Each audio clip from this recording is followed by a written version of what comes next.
हुआ कि हम इज़राइल के अपने हैं, इंडोनेशिया भी थोड़ा सॉफ्ट कॉर्नर लेकर चल रहा है, तो हम अपनी फ़ोर्स भेजने के लिए तैयार हैं।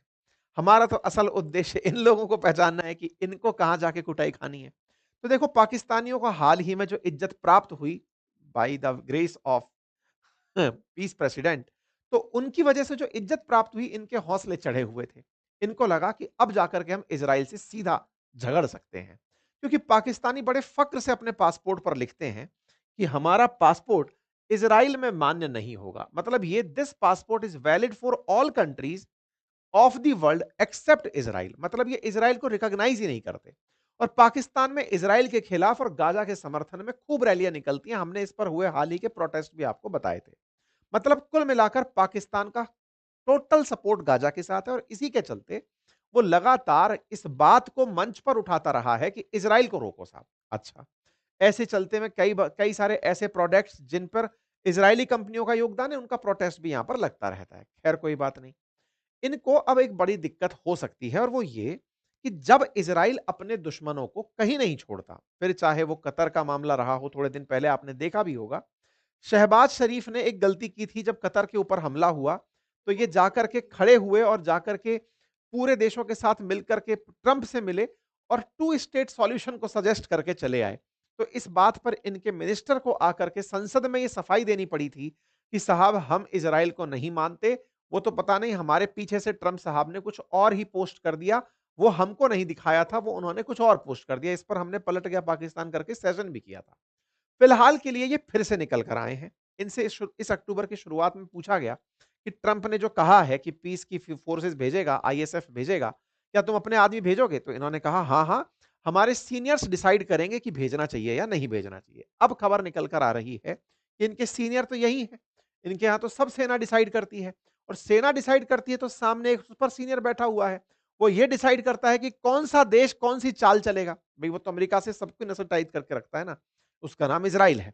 ऐसे में पाकिस्तान अचानक बाहर आ जाए, आपको याद होगा यूएन में ये खुलेआम कहते हैं कि ये सारे के सारे देश सीरिया, इराक, ईरान ये कर्स हैं, श्राप हैं इस दुनिया पर और ब्लेसिंग्स के नाम पर ये सऊदी अरेबिया, यूएई इन देशों को काउंट करते हैं। पाकिस्तान को अगर ये श्रापित घोषित कर दें, तो सोचकर देखिए कि इज़राइल उसका कतर वाला ही हाल करेगा। कितना ही अमेरिका साथ रख ले, लेकिन इज़राइल उसे बख्शेगा नहीं। ये इज़राइल कई बार कह चुका है, हम सेम वही करेंगे जो अमेरिका ने ओसामा बिन लादेन के साथ किया था, अल-कायदा के खात्मे के लिए किया था।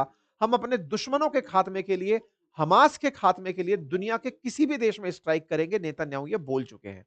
और पाकिस्तान को तो खुलेआम यूएन में वो ये सुना चुके हैं कि तुम तो कतई मत बोलो, तुम्हारे यहां ओसामा बिन लादेन मिला था, अल-कायदा तुम्हारी शरण में पल रहा था, ऐसे में तुमको बयान देने का कोई हक नहीं है, ज्ञान मत दो।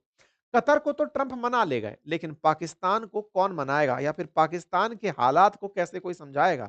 ये अपने आप में एक बड़ा विचित्र सवाल होगा। इस बात को इससे समझिए, हाल ही में इजराइल का पड़ोसी देश है जॉर्डन, उसके राष्ट्रपति ने या कहिए कि वहां के जो राष्ट्राध्यक्ष हैं, उन्होंने किंग हैं वो असल में, उन्होंने बीबीसी को एक इंटरव्यू दिया है आज से 2 दिन पहले, असल में 1 दिन पहले ही दिया है। उस इंटरव्यू में इन्होंने कहा कि दुनिया का कोई भी देश शायद गाजा में अपनी सेना ना भेजे। बोले ऐसा क्यों कह रहे हो? आप तो पीस कराने वाले देशों में थे। आईएसएफ में आप सेना क्यों नहीं भेजेंगे? बोले साहब अगर वहां फोर्स जाती है, तो वो वहां जाके करेगी क्या? वो करेगी वहां की जो लोकल फोर्स है उसको ट्रेनिंग देगी।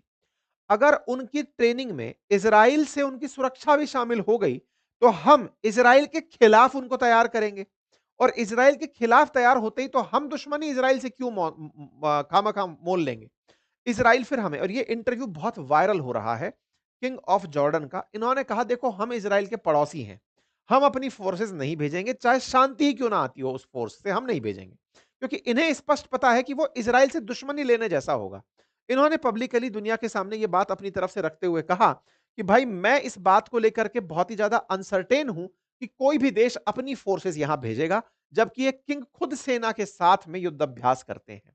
इन्होंने अपने आप को इसलिए किनारे कर लिया कि वहां जाने का मतलब है इजराइल से पंगा मोल लेना। अब आप पूछेंगे क्या वाकई में इतनी हिम्मत है इनके अंदर कि ये वहां पर फोर्सेस भेज पाएंगे? तो देखो मैं आपको बता दूं, पाकिस्तान जो भी सोच ले, लेकिन जैसा मैंने आपसे कहा कि मिडिल ईस्ट में होता वही है जो इजराइल चाहता है और नेतन्याहू चाहते हैं, तो इसका ये बयान जरूर सुन लेना चाहिए। नेतन्याहू ने एक दिन पहले ही या आज ही ये कहा है कि इज़राइल डिसाइड करेगा कि गाज़ा में फ़ोर्स कौन से देश की आएगी। ये जब इतने सारे बयान आने लगे कि इंडोनेशिया कह रहा है हम भेज देंगे, अज़रबैजान कह रहा है हम भेज देंगे या फिर पाकिस्तान कह रहा है हम भेज देंगे। बोले तुम नहीं भेजोगे, एग्रीमेंट करवाने वाले हम थे। हमने अपने आदमियों को निकलवाने के लिए ट्रंप को इन्वॉल्व किया था।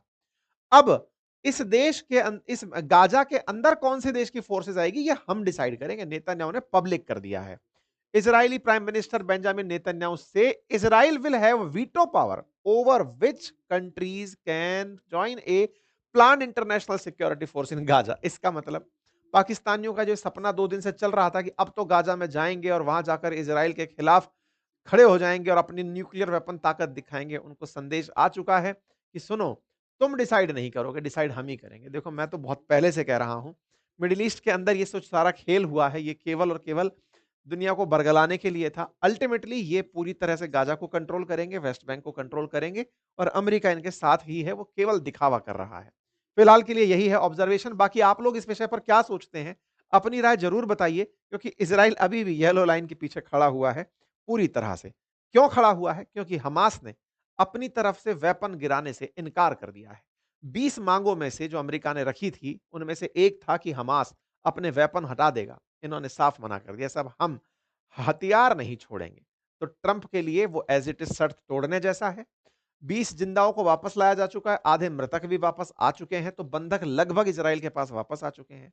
यहां से आगे अब क्लीन स्वीप का ऑर्डर ये दे सकते हैं। मुझे ऐसा लगता है कि आने वाले समय में ये कुछ और क्रिटिकल स्थितियों तक चीजें बढ़ सकती हैं। लेकिन आप क्या सोचते हैं? आप अपनी राय जरूर कमेंट बॉक्स में बताइएगा। फिलहाल के लिए इतना ही। बाकी हमारे पुराने कोर्सेज की कीमतें पुरानी वाली वापस आ चुकी हैं। तो आपको पढ़ना लिखना है तो आप हमारे कोर्सेज, हमारे बुक्स चेक कर सकते हैं हमारे एप्लीकेशंस पर। धन्यवाद।